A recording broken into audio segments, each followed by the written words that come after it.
Thanks for staying with us. We're still reviewing Punch. Who has the story? Okay, so the Ondo State Police Command on Tuesday has arrested one prophetess, Mrs. Folashade Adekola, over the death of a woman, Jumoke Adesuwa, and her newborn baby inside the church.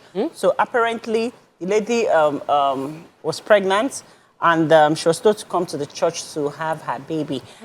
She had the baby. Apparently, there were complications, and there was no doctor on ground, so the baby died. So by the time one of the church members quickly called the husband to say, your wife has given birth, she's in church, something is going on, he rushed with the lady's brother to the church, saw the baby was diseased, the wife was lying in a pool of blood. Oh my God. And by the time they rushed her to the hospital, she gave up the ghost. So the police are involved, they've arrested the lady, investigations are on the way. You know, people should do the right thing. You want to give birth, now you go to the hospital. Case of hemorrhage. Do you understand? Yeah, it's a case of hemorrhage. So I hope... Really sad. Yeah, sad. Okay, so I have the story of the greed collapse that the EFCC is trying to probe. They said the chairman of the Economic and Financial Crimes Commission, EFCC, Mr. Ola, attributed the country's epileptic power supply to corruption within the power sector. They said they have received about 17,000 petitions, and presently they have 20,000 cases where they are currently investigating. They said what they have uncovered so far that will make Nigerians shed tears. We're already shedding tears. They said some of the contractors that were awarded some of the projects to supply electrical equipment, that most of them supplied substandard materials, and that's why there's always frequent equipment failures and outages, and then the grid lastly collapse. Mariah will say, we the people. Yeah. So they also discovered that capital projects implementation for the last 20 years, that almost 20% of it has not been completed, but that they are going to try and see how they can get it completed up to at least 50%. So he said, if we can tackle that effectively, we will make progress as a nation. So we are doing everything to see how we can achieve that with your support. Okay, so let me talk about the local government autonomy issues. Remember, the Supreme Court had given us the judgment that local governments should be autonomous and be receiving their allocations directly from the federal government. However, there's been a lot of back and forth between the states, and the governors still insisting that they have to be the ones to take the money and then give to the local government. However, the federal government had set up a committee who has been the one to mediate between the local government, the federal government, and even the state. And finally, they have been able to sign a document. So the committee's primary goal was to ensure that local governments are granted full autonomy, allowing them to function effectively without interference from the state governors. So speaking yesterday, I think one of the spokesperson, Ambali, he said that the committee has held its final meeting and they've signed a technical document that will be transferred to the president for ratification, or for him to see. Hopefully we get it by end of the month.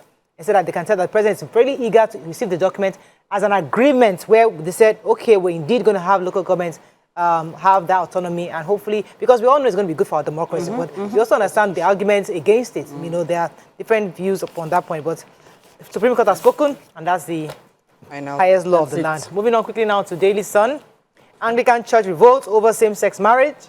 IMF World Bank determined to destroy Nigeria's public varsity system, says ASUU. Saudi Arabian Prince hails Tinubu's economic reforms. FG announces 24-hour surveillance of airports. An editor urge government to ease impact of fuel subsidy removal, forex volatility. Okay, so I have the major headlines. The Church of Nigeria Anglican Communion has dissociated itself from the recent decision of the Church of England to approve same-sex marriage for the people. The primate of Anglican Church, Most Reverend Henry Ndokuba, stated the position of the Church of Nigeria at the opening ceremony of the 2024 Divine Commonwealth Conference in Abuja yesterday.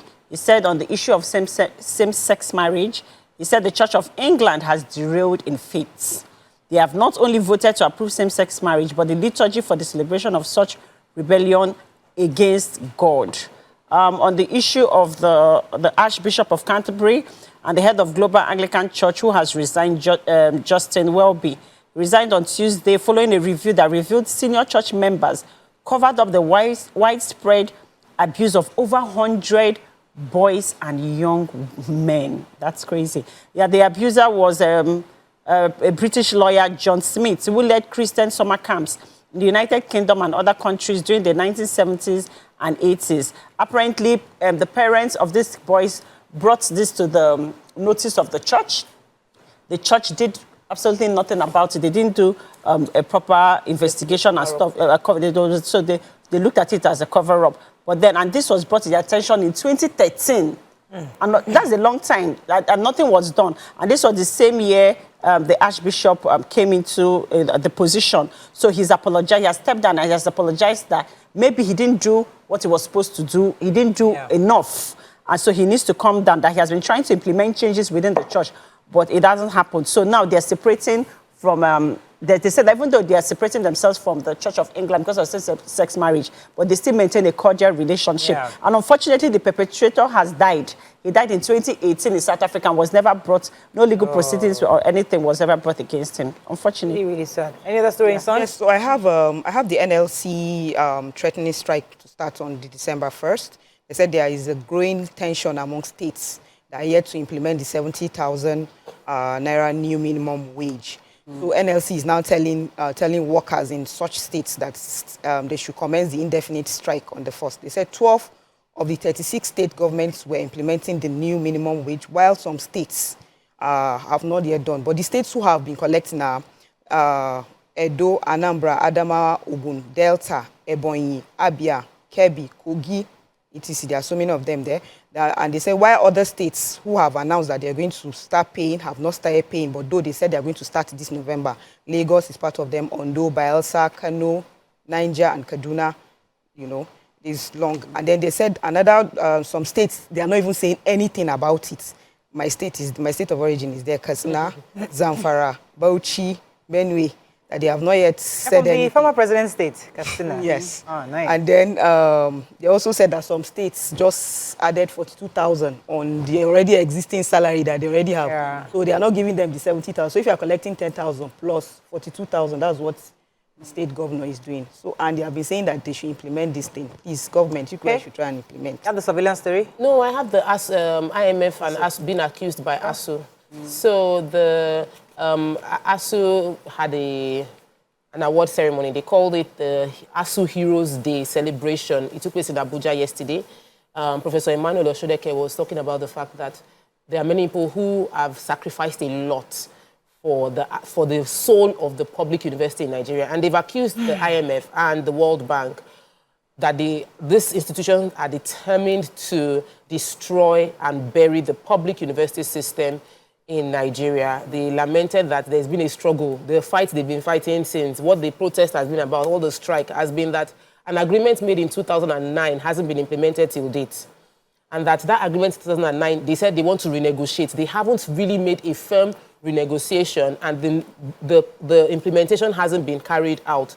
And they gave award to a few people who have actively fought for ASUU, fought for the public university system, and they are asking the government that they're telling the government will not give up, that the Nigerian public university system is going to work, and that they would continue to speak up concerning it, that the struggle is for a better university system and working environment for its members. So they awarded 14 members recognition for their support in the struggle, while still holding the government accountable for their asking for their salary, that they have not gotten the arrears, and that they're still waiting for it to be implemented. But generally, it's such a sad thing that our public universities have gone from being a pinnacle of where you can get education to where only those who cannot afford any other option goes to those places. Really bad.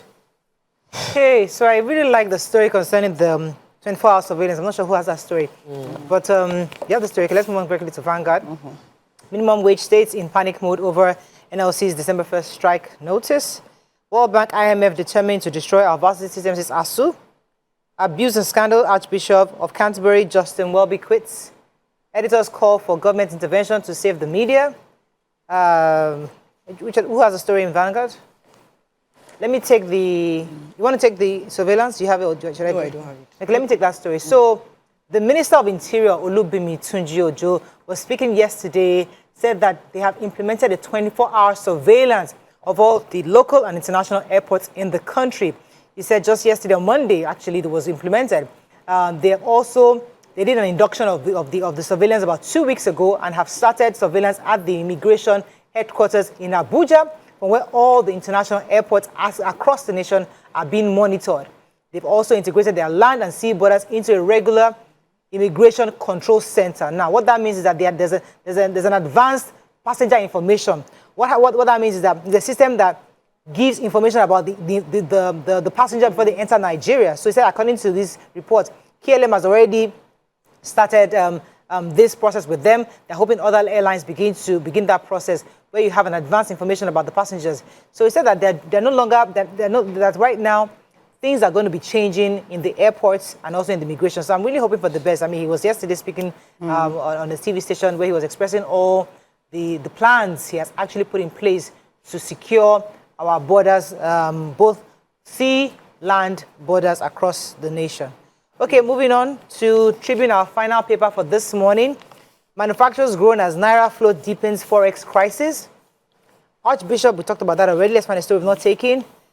Economic reform program, Nigeria pursues $5 billion trade facility from Saudi. NCAA blows hot on cross-crew operations. Despite improvements of only 43% of women give birth in health facilities, says Nigeria. And Edo Governor Okpebolo appoints SSG, AG other hours after inauguration. Oshiomholo's son to get health commissioner's position. Interesting. But I have the story about the healthcare sector. The special advisor to the president on health, Dr. Salma Ibrahim Hanaz, has said that despite all the investment they've made into the health sector, only 43% of women deliver in a health facility. He said 46% of them deliver, only 46% of pregnant women are delivered by skilled healthcare providers.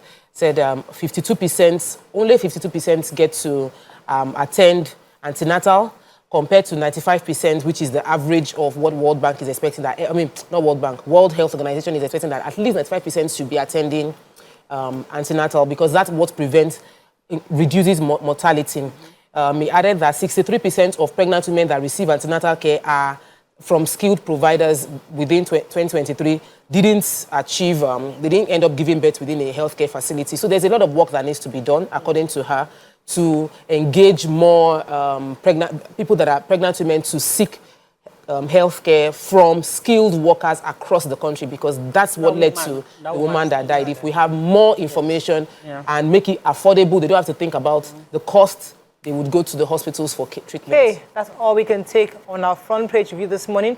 When we come back, we want our special features. Stay with us. We'll be right back.